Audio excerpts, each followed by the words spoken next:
And welcome back to the Patrick Regan Show. We're in the last segment here on the Libertarian Lighthouse Radio Network and News Talk 98.7 WOKI. This segment is always short, and today especially so. I've been just running over my breaks all hour.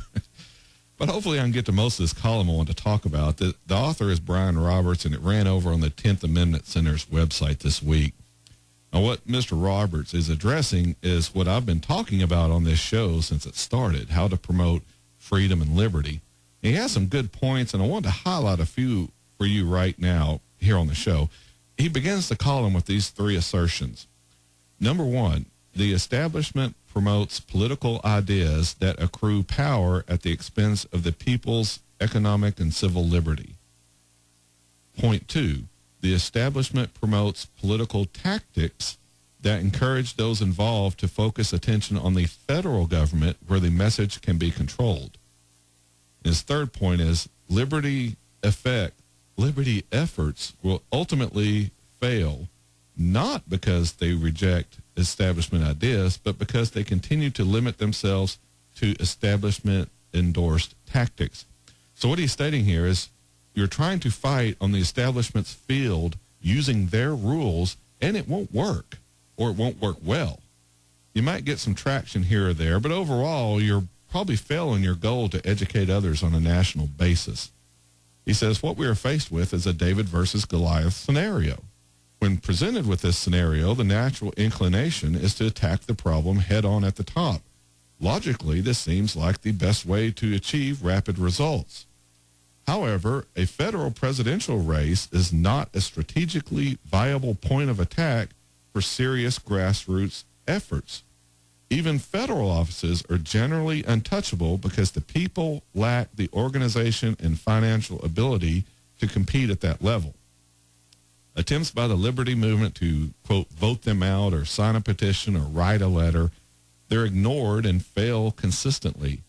This defeat comes not because the limited government idea succumbs to superior debate or more powerful political ideas, but primarily because the chosen tactics cannot overcome the brute force of mass media and old-school political influence. In order to compete with this mass media monopoly, the liberty movement must adopt a strategy that builds on the strengths of the movement itself and acknowledges the lack of access to mass media. This is a marketing strategy that requires adherence to segmentation or decentralization. In our case, states provide a natural point of segmentation, as America is composed of various sovereign states with clearly identifiable yet diverse political priorities. And he also goes on to say, for those who are not convinced, the small versus big strategy is well documented. In the corporate world, small companies face challenges such as this quite often when engaged with large Fortune 500 companies. There are specific marketing strategies which win, and there are others which invariably lose. When these small companies compete on a battlefield chosen by their larger competitor, they lose. However, when small companies employ a different tactic that segments customers in ways larger companies cannot, they win. Now, his advice is to work on these issues in politics locally and regionally and stick to principles and ideas at the national level. The establishment of both parties will seek to, and the media, will seek to hijack regional messages and force debate at the national level, and this can't be allowed. He says once that's accepted, the issues should be fought at that national level. Liberty has already lost. The most divisive issues with the least impact on liberty will be highlighted, while the true issues of political power will be decided without debate. Hello, Trayvon Martin. Hello, so-called race issues. Hello, rodeo clown. Anything to distract you from the revelations about the government violating your rights. This is exactly why you wonder, why are they making such a big deal out of this? Why do they make a big deal out of this one incident and not a big deal out of another, which is essentially the same thing? This is why right here, and I'll read it again. The most divisive issues with the least impact on liberty will be highlighted while the true issues of political power will be decided without debate. It's the same message I've been giving you. I just used the image of an adult jingling their keys to keep the baby distracted and quiet. That's what the government, the establishment of both parties, and the media all do to the American people. They distract you with some little trivial incident while they quietly work through the big problem of taking away more of your freedom without being caught again. Start watching, and you'll see that whenever news breaks, the IRS scandal or Edward Snowden, NSA spying, we have Obamacare problems.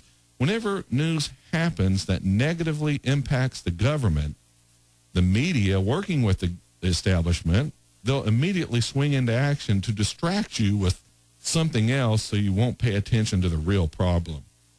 This is the problem we're having here in America, and the way you can get around this is keep listening to this radio show and tell others to as well. We're working hard to build this into a national voice for true American freedom and liberty.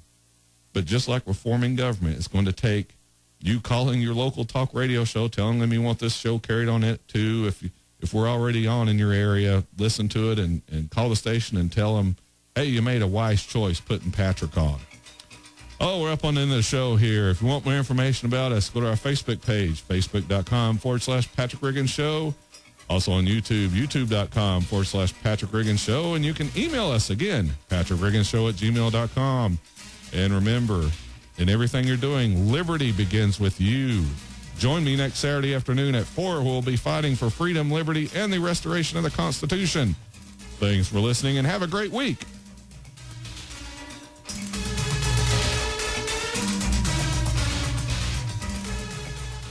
Join us again next week for a solid dose of truth on the Patrick Riggins Show.